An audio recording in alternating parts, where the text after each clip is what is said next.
मित्रता है, इतना सामंजस्य है, इतनी एकता है, इतनी सामूहिकता है और इतनी देशभक्ति मैंने किसी परिवार में नहीं देखी।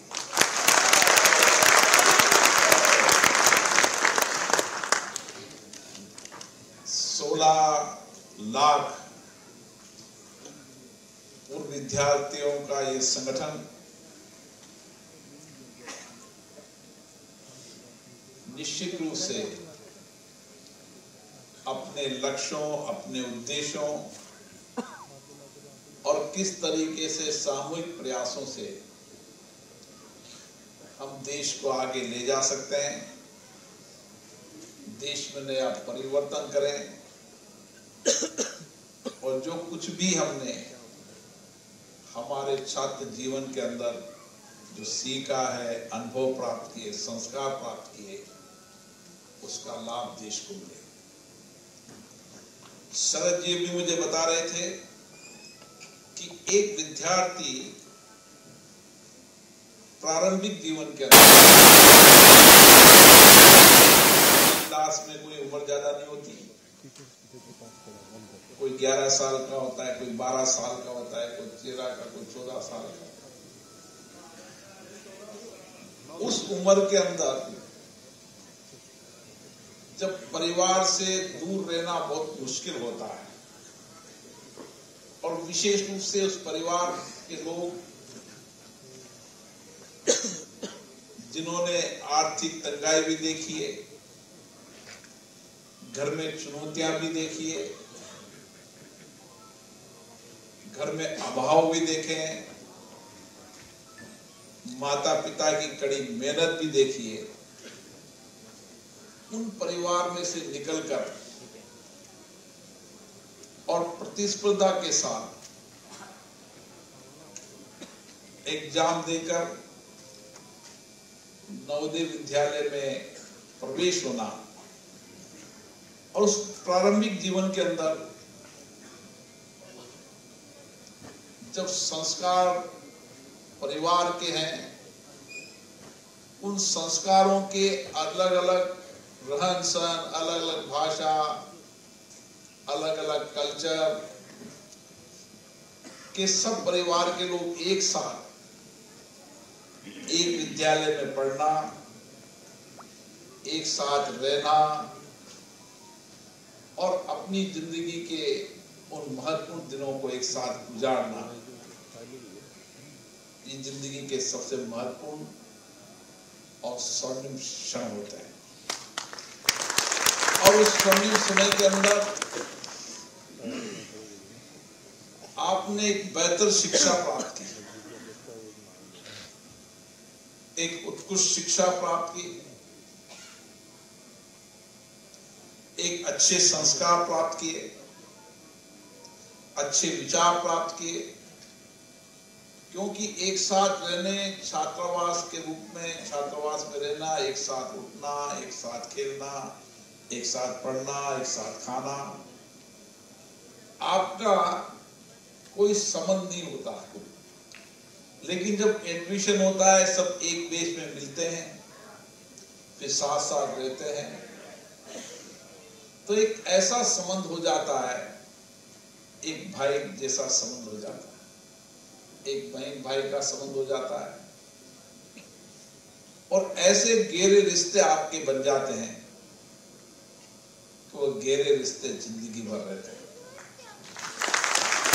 और गहरे रिश्ते आपके अभी भी बने हुए हैं। सीताराम जी बता रहे थे कि हम कैसे परिवार हैं जो हर समय, चाहे अच्छे सुनहरे दिन हो, चाहे संकट आपदा का समय हो, हम सब सामूहिकता के साथ रहते हैं, क्योंकि हम उस उम्र के अंदर आकर, पड़ाव के अंदर आके साथ रहने लगे थे जब हमारे जिंदगी की शुरुआत थी, कुछ सीखने की, कुछ अनुभव की। उस समय हम साथ रहे थे, तो 6 वर्ष बहुत होते हैं एक साथ रहने के। और वो एक साथ 6 साल रह भी लेते, लेकिन सीताराम जी जैसे नहीं होते तो शायद संगठन न बनता।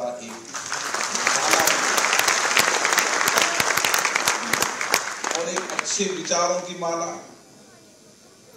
एक अच्छे संस्कारों की माला, सत्य पर आधारित माला कभी टूटती नहीं, मजबूत होती है।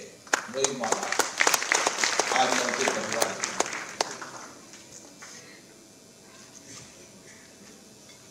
आज अंतर्राष्ट्रीय लोकतंत्र दिवस भी है। इसके लिए मैं आपको शुभकामनाएं देता हूं, बधाई देता हूं। और हम गर्व से कह सकते हैं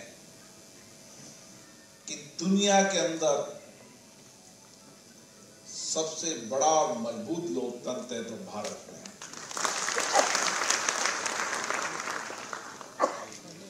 दुनिया में हमारे से पहले भी लोकतंत्र रहा होगा, अभी है भी सही, लेकिन हमारा लोकतंत्र आजादी के बाद का लोकतंत्र नहीं।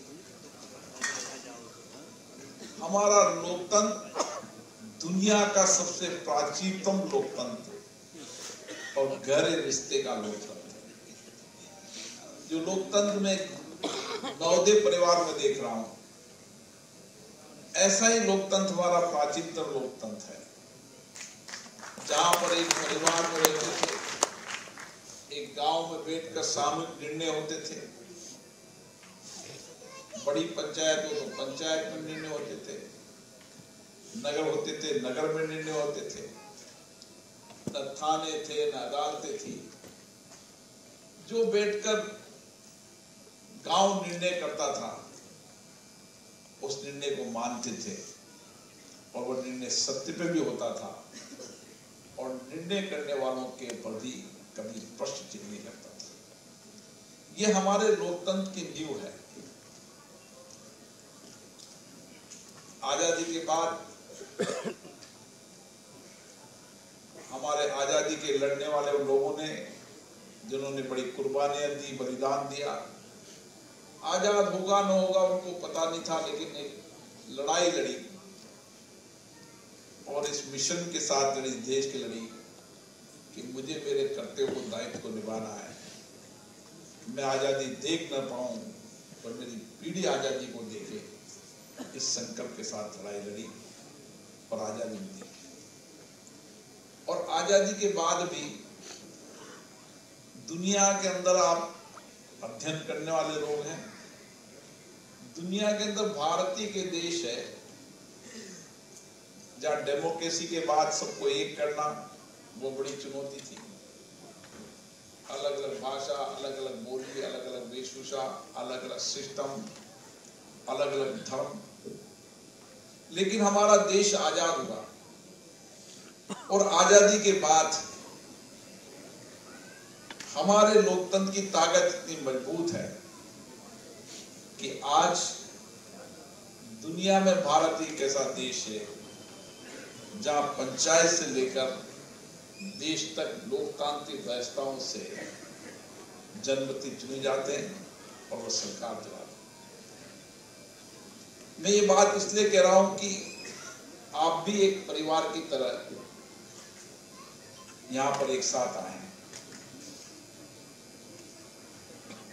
और जो उत्साह में आपने देखा, जो उमंग आपने देखी, जो कुछ बदलने की आकांक्षाएं आपने देखी, मुझे खुशी होती है कि आप जैसे लोगों के कारण ही हम लोकतंत्र को भी मजबूत कर पाएंगे और लोकतंत्र की बुनियाद को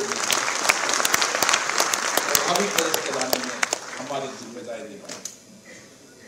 क्योंकि अब आजादी के 75 साल हमें कहीं न कहीं विचार करने की आवश्यकता है, केवल एक मतदाता के रूप में नहीं। हमारे लोकतंत्र को पारदर्शिता, जवाबदेही, ईमानदार बनाना है तो समाज के हर व्यक्ति को लोकतांत्रिक व्यवस्था में भागीदारी करनी होगी। हमारे डेमोक्रेसी के अंदर पारदर्शिता, जवाबदेही लाने के लिए आवश्यकता है कि समाज का हर व्यक्ति हमारी लोकतांत्रिक प्रक्रिया का हिस्सा तो है, लेकिन लोकतंत्र के प्रति जवाबदेही तय करने के लिए भी उतनी सहजता, सजगता, सतर्कता यह हर देश के वासी में आना चाहिए। और मुझे आशा है कि आप सब उस विद्यालय से पढ़े हुए हैं जिनमें अच्छे संस्कार मिले, अच्छी शिक्षा मिली, अच्छे विचार मिले, जिसमें सीताराम जी ने कहा न कोई जाति का भेदभाव रहा, न धन का भेदभाव रहा, चाहे कोई पैसे वाले का एडमिशन हुआ, कोई गरीब का हुआ, कोई बहुत गरीब का हुआ, लेकिन सबको एक जैसा खाना, सबको एक जैसा रहना, सबको एक जैसी शिक्षा।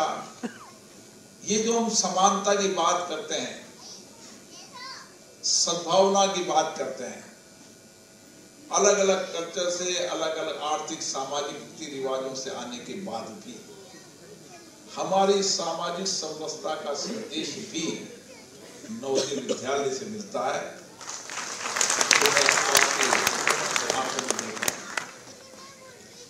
मुझे आशा है आप इसी तरीके से सामूहिकता के साथ मिलकर देश की, प्रदेश की जो चुनौतियां हैं, उन चुनौतियों के समाधान में सहयोग भी करेंगे।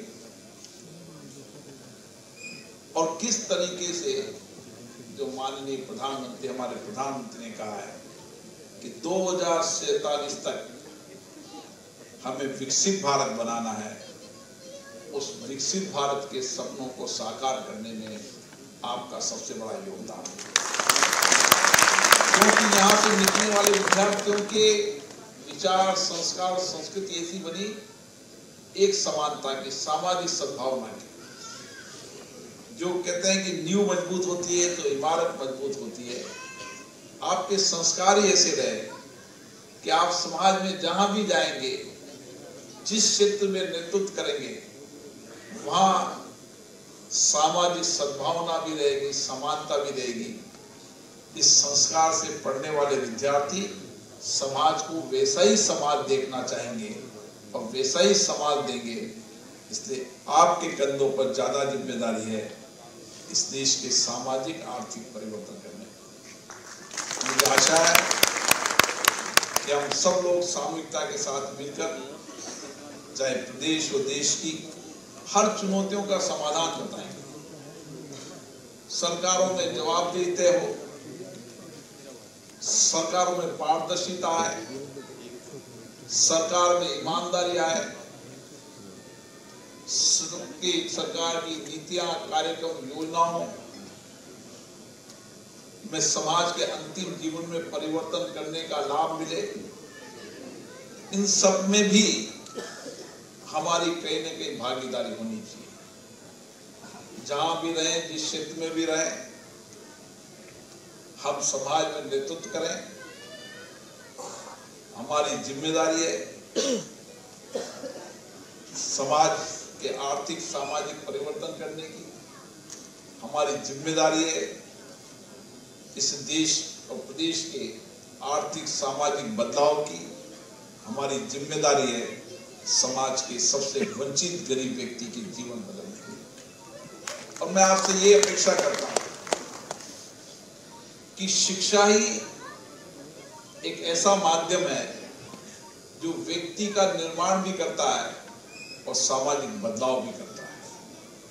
अब हमारा प्रयास होना चाहिए समाज के अंतिम वंचित गरीब व्यक्ति के जीवन को बदलने का। हम उनकी जीवन को कैसे बदल सकते हैं, कैसे उनके जीवन के अंदर सामाजिक आर्थिक बदलाव ला सकते हैं। इसके लिए इतना बड़ा परिवार अगर ठीक से कार्य योजना बनाएगा, जो आप सबने सीखा है, अनुभव प्राप्त किए हैं, स्कूल में अनुभव प्राप्त किए, स्कूल के बाद अनुभव प्राप्त किए, उन अनुभवों का लाभ समाज को मिले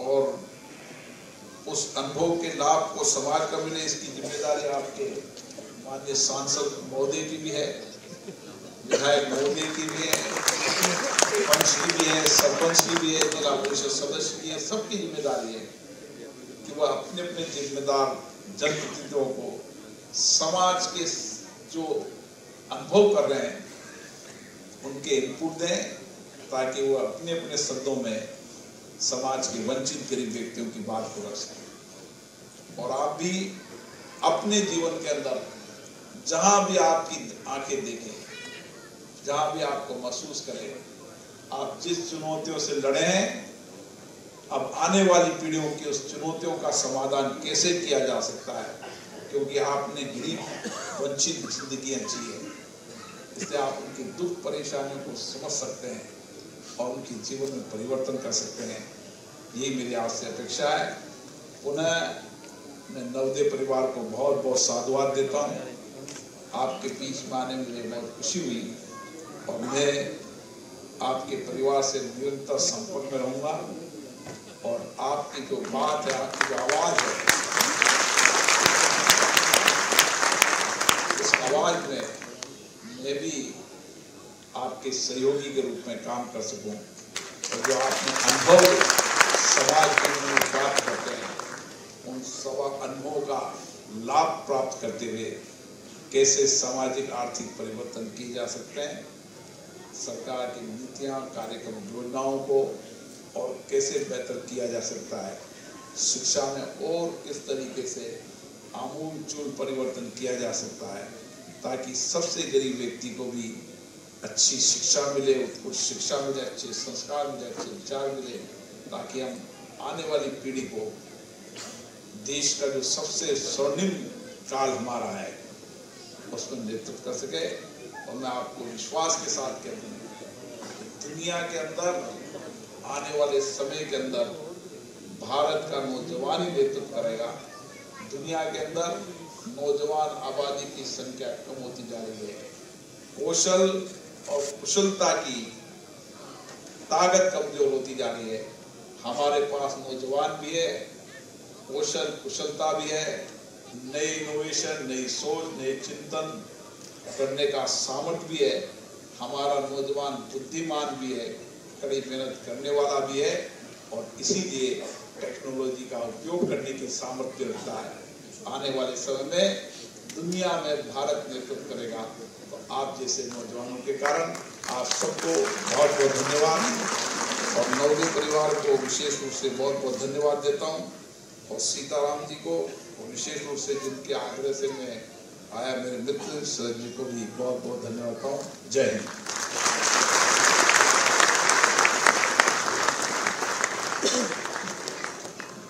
अब मैं अवार्ड जो ले रहे उनके नाम बोल रहा हूँ, आप फटाफट आए। ओम बिरला को सुन रहे थे आप राजधानी जयपुर से। सीधी तस्वीरें हम आपको दिखा रहे थे। नवोदय फैमिली वर्ल्ड लाइफ कार्यक्रम में ओम बिरला ने शिरकत की थी। कोटा बूंदी से सांसद, लोकसभा स्पीकर ओम बिरला जयपुर प्रवास पर हैं, जहां अलग अलग कार्यक्रमों में उनको शिरकत करना है। लोकसभा स्पीकर ओम बिरला की तस्वीरें आप देख सकते हैं, मंच पर विराजमान है। राजधानी जयपुर से सीधी तस्वीरें।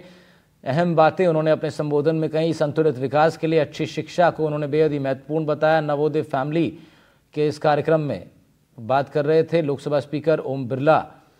छात्रों को इधर सम्मानित भी करेंगे। नवोदय गौरव अवार्ड से प्रतिभागियों का सम्मान होगा। लोकसभा अध्यक्ष ओम बिरला जयपुर दौरे पर, जहां बेहद ही महत्वपूर्ण ये नवोदय फैमिली वर्ल्ड वाइड कार्यक्रम में कोटा बूंदी सांसद और भारत की लोकसभा के स्पीकर ओम बिरला को देख रहे हैं आप टीवी 9 एनडीटीवी राजस्थान की स्क्रीन पर।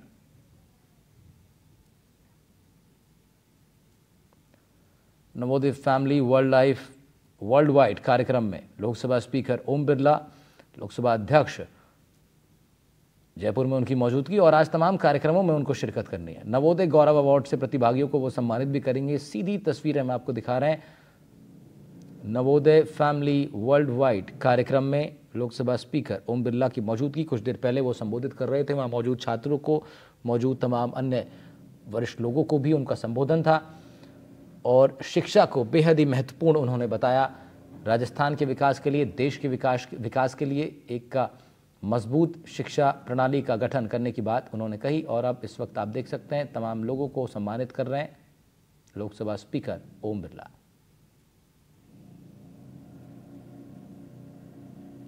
कुछ पुलिस कर्मियों को भी सम्मानित कर रहे हैं लोकसभा स्पीकर, साथ ही अन्य गणमान्य लोगों के बीच उनकी मौजूदगी, जिसमें नवोदय गौरव अवार्ड से प्रतिभागियों को सम्मानित कर रहे हैं। नवोदय स्कूल की एक लंबी श्रृंखला हिंदुस्तान के अंदर और नवोदय से पढ़ कर के तमाम लोग आज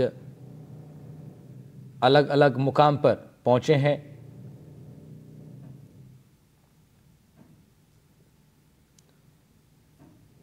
Lok Sabha speaker Om Birla, Navodaya family world wide कार्यक्रम में उनकी उपस्थिति। नवोदय स्कूल की एक लंबी श्रृंखला जिससे पढ़कर हजारों लाखों युवा देश के अलग अलग बड़े बड़े डिपार्टमेंट्स में अपना योगदान दे रहे हैं, देश के विकास में योगदान दे रहे हैं। और लोकसभा स्पीकर ने इस बात का जिक्र किया कि मजबूत विकास के लिए मजबूत शिक्षा की आवश्यकता। नवोदय फैमिली इस क्रम को सालों से आगे बढ़ा रही है।